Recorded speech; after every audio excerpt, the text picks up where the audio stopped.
So I used to have this kind of irrational fear of storms.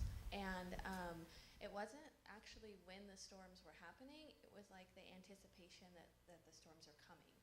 And I kind of grew up, and my family would just be aware and alert, like, okay, well, tonight it's coming, tonight this. And, I've been in Texas all my life, so I know about tornadoes and I know about everything. I've never been in a tornado, even though I'm 40-something years old.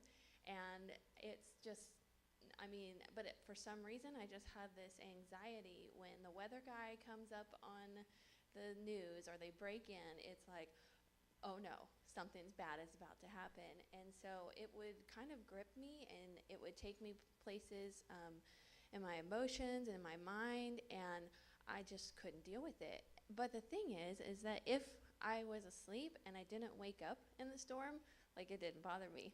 And so it wasn't really, it just wasn't normal.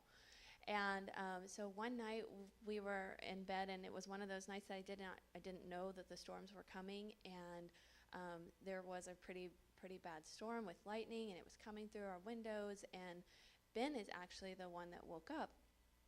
And I think he shared a little bit of this a couple of weeks back, when he felt like our room, like there were like spiritual warfare was happening in our room, where he really felt like there was like a demonic presence that was coming into our room through the windows every time it would be like lightning and thunder. And meanwhile, I was just sleeping, probably snoring, and so I didn't know anything was going on, and he was really having this spiritual battle. And finally he got to a place where he felt paralyzed, and finally he got to a place where he could wake up, and he woke me up, and he like, get up, let's get out of the bed, and let's go in the living room, we have to pray.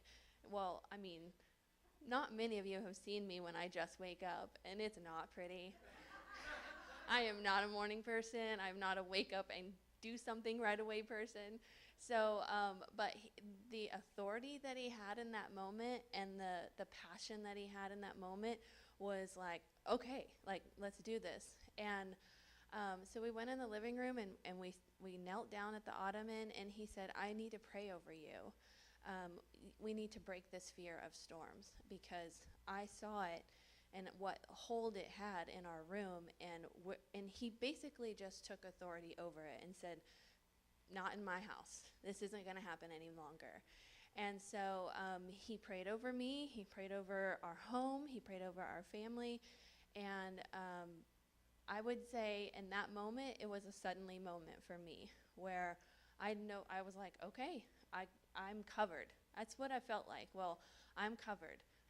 My husband is covering me. The Lord is covering me. There's no reason for me to have this fear any longer. So it was a suddenly moment for me, where I didn't even worry about it until I had children driving.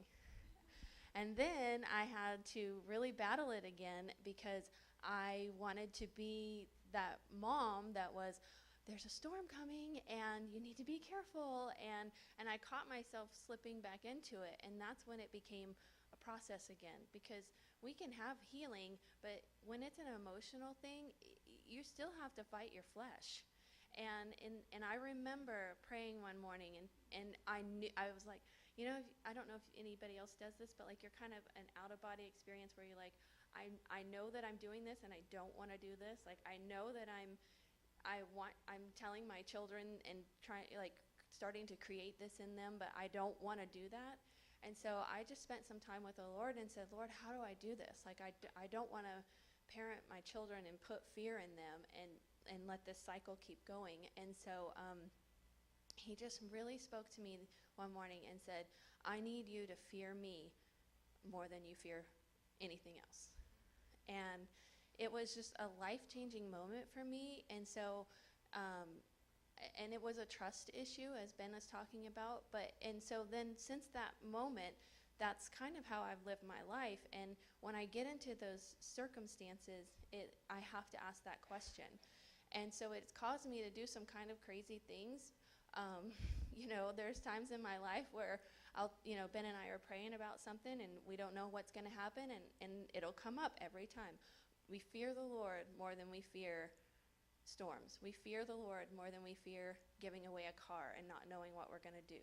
We fear the Lord more than adopting a baby at 40 years old. We fear the Lord. I mean, it's just like it always comes back, but it was because it was a lesson that I learned and how the Lord took me through the process. It was an instant thing for me, but then there were some things that I had to process out with the Lord. And so my encouragement to you today is sometimes the Lord will do an instant thing, but sometimes it's going to take a little bit of work from you, and you will have to trust him, and you will have to reach out to him and come to him, just like Ben was talking about.